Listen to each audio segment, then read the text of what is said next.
Il est capable de faire fleurir encore l'amour dans nos cœurs, qui a flétri pendant longtemps. Il est Dieu.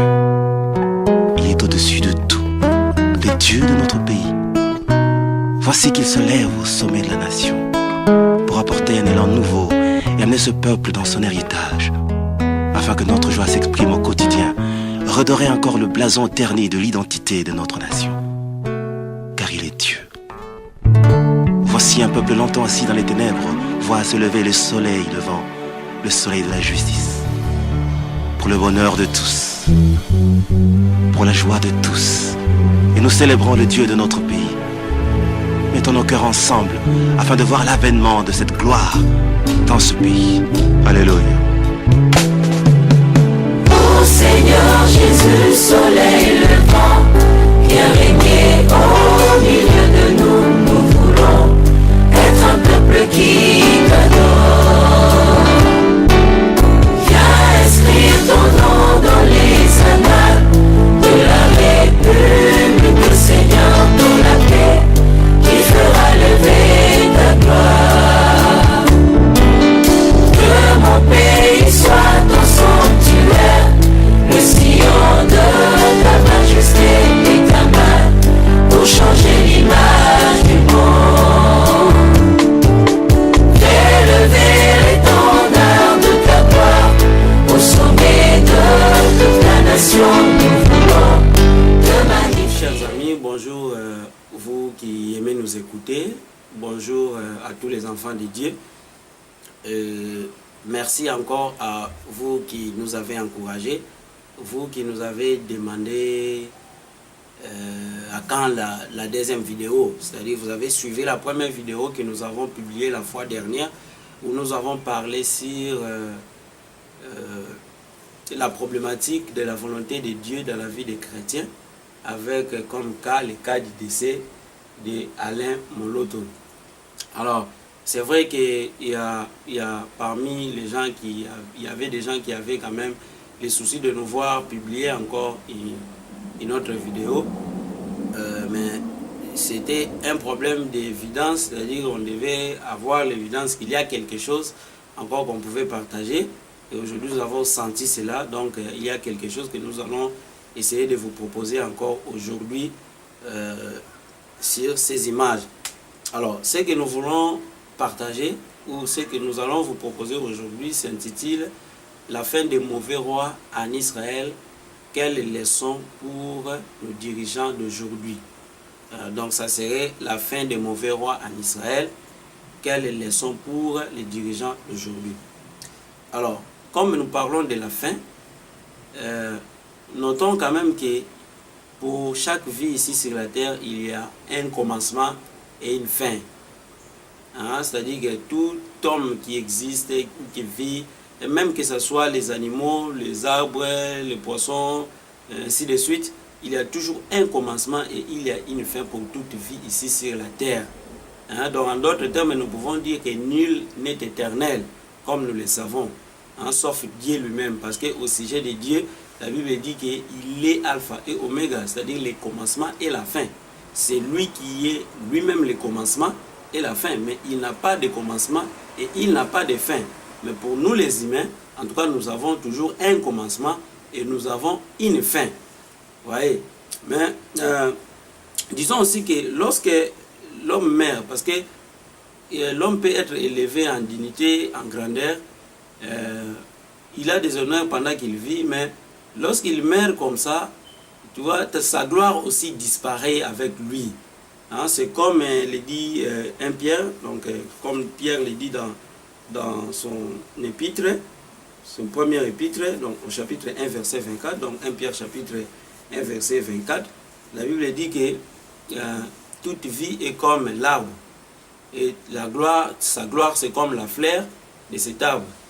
Lorsque l'arbre tombe, ou l'arbre sèche, la fleur aussi tombe. Quand l'arbre sèche, la fleur tombe. Vous voyez, donc c'est-à-dire la gloire de l'homme qui est avec l'homme tout le temps qu'il vit, mais lorsque cet homme-là meurt, sa gloire aussi disparaît comme ça. C'est dans 1 Pierre chapitre 1 verset 24. Maintenant, quand il vient le moment, parce que j'ai dit qu'il y a toujours un commencement, un début et une fin pour chaque vie ici sur la terre. Maintenant, quand il vient le moment de comparer le commencement à la fin d'une chose, nous verrons que la Bible dit que la fin d'une chose vaut toujours mieux que son commencement. Hein, cela se trouve dans Ecclésiaste chapitre 7, verset 8. Donc la fin d'une chose vaut toujours mieux que son commencement.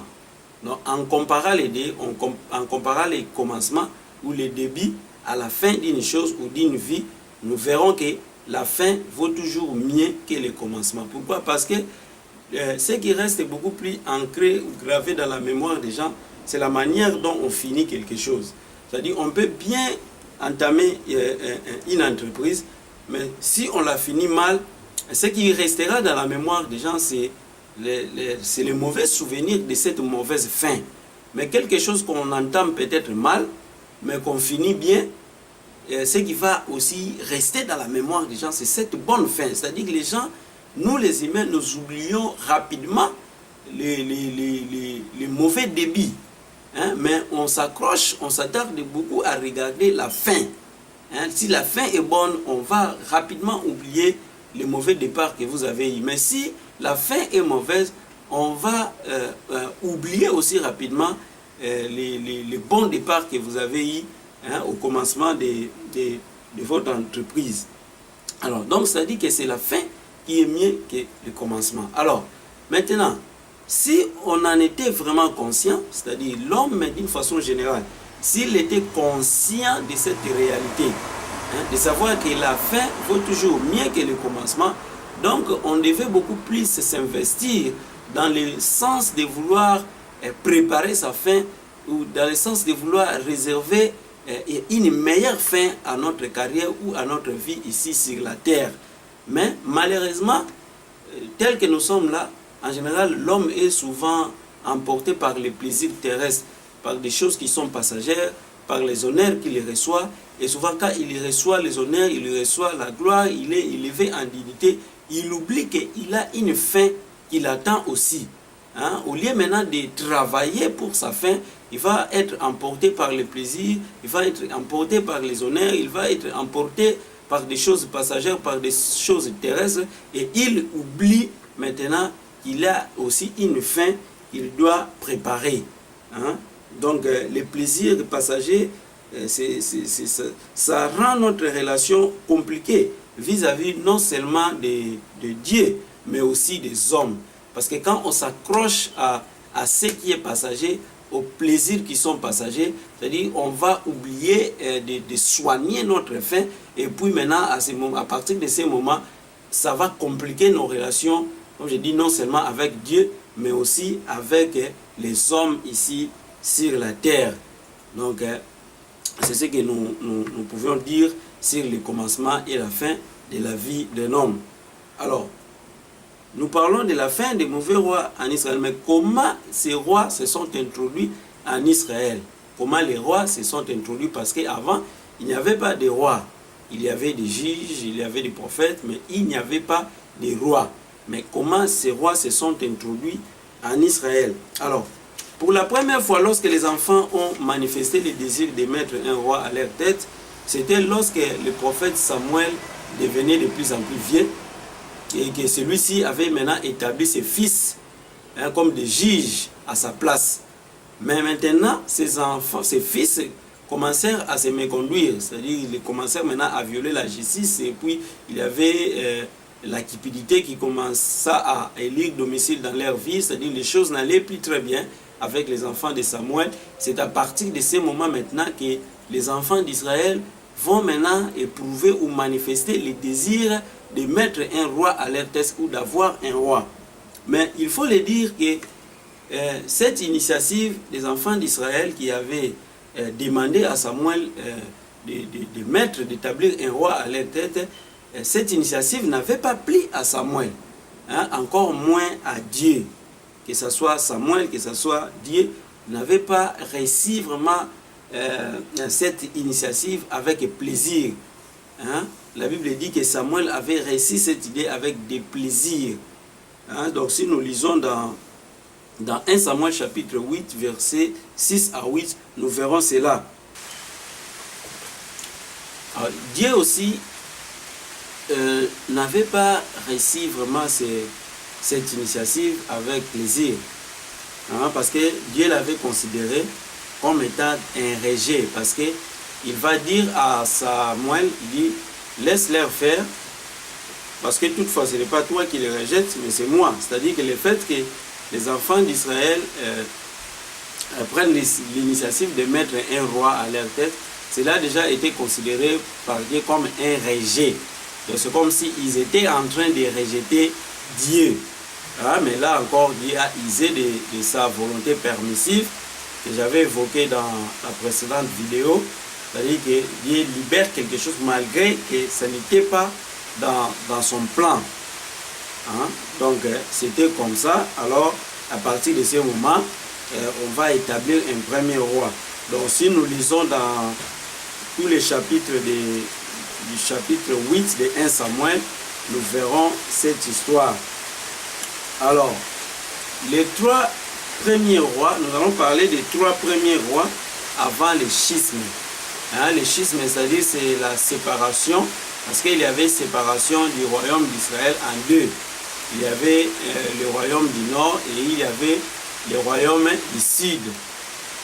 Mais avant le schisme, il y avait 3 rois. Donc le premier roi, c'était Saoul.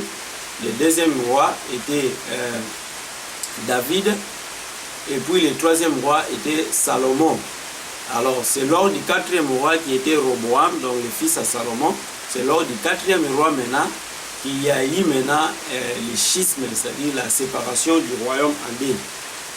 Mais il faut dire, pour parler de ces 3 premiers rois avant le schisme, il faut quand même dire que l'expérience des 3 premiers rois avant le schisme, d'une façon générale, n'a pas été vraiment satisfaisante.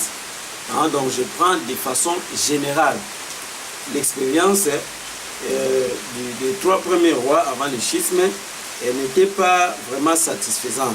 D'abord avec la désobéissance de Saoul, parce que c'est Saoul qui était le premier roi.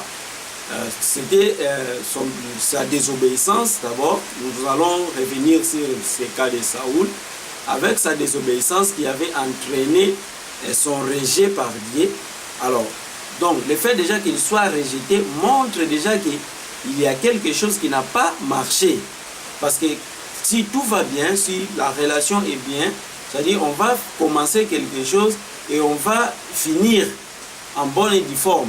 Mais le fait qu'on t'établisse roi et qu'on te rejette après un certain moment, donc cela montre déjà que les choses n'ont pas très bien marché entre Saoul et Dieu. Mais nous y reviendrons avec les détails sur le cas de Saoul. Alors, le deuxième roi, c'était David. David, d'une manière générale, était un bon roi. Il y avait quand même beaucoup de bonnes choses, malgré l'épisode tragique de son adultère avec Bathsheba, qui était la femme d'Uri, mais surtout encore le maître d'Uri, dans le but de couvrir son péché. Mais il faut dire qu'il y avait quand même beaucoup de bonnes choses dans la vie de David, pendant les règnes de David. Et c'est ce même qui poussa Dieu à affermir son royaume pour l'éternité. Comme il avait promis dans 1 Chronique chapitre 17 verset 14, il avait promis à David d'affermir son royaume pour l'éternité et que David ne manquerait pas de successeurs à Jérusalem. Vous voyez? Donc David, on peut le dire qu'il y a eu des fautes aussi, mais en général, c'était quand même bien pour lui. Et enfin, c'était Salomon. Salomon qui au début était aussi bien, surtout comme Dieu l'avait trouvé digne pour succéder à son père David, et aussi encore Dieu l'avait trouvé digne pour bâtir les temples, parce que c'est lui qui avait pris l'initiative ou l'idée de bâtir les temples, c'était David. Mais Dieu l'avait empêché à cause du sang, parce que c'était un homme de guerre qui avait versé beaucoup de sang. Mais Dieu avait trouvé que Salomon était digne pour bâtir les temples. Donc à ce moment-là, jusqu'à ce moment, tout allait aussi bien pour Salomon, parce qu'il avait trouvé digne pour bâtir les temples. Mais il faut dire que la relation de Salomon aussi avec Dieu c'est compliqué à cause de ses amours avec les femmes étrangères.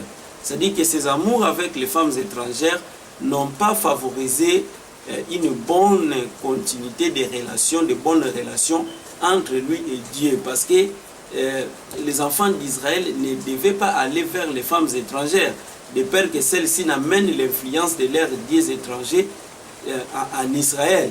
Mais Salomon, qui avait aimé beaucoup de femmes étrangères, il s'est donné beaucoup aux femmes étrangères, et ces femmes étrangères ont amené l'influence de leurs dieux en Israël. Vous savez, la Bible dit qu'il avait 700 femmes et 300 concubines. Vous voyez? Alors cela n'a pas vraiment favorisé une bonne relation entre lui et son Dieu à la fin. Et c'est ce même qui poussa Dieu à déchirer son royaume.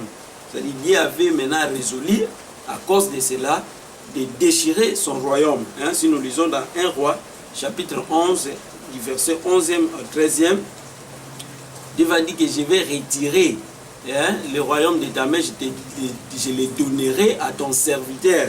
Mais il avait quand même, pour la cause de son serviteur David et pour la promesse qu'il avait faite à David, il avait quand même réservé une tribu pour la descendance de David. Vous voyez, parce que Dieu avait déjà promis cela à David. Mais au moins, c'est la faute de Salomon, c'est-à-dire ses amours avec les femmes étrangères, c'est ce qui a poussé Dieu à déchirer son royaume, hein, à déchirer le royaume et à donner une grande partie à une autre personne.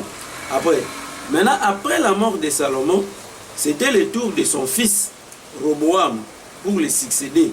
Et c'est pendant le règne de Roboam que le schisme maintenant a eu lieu, c'est-à-dire la séparation du royaume en deux.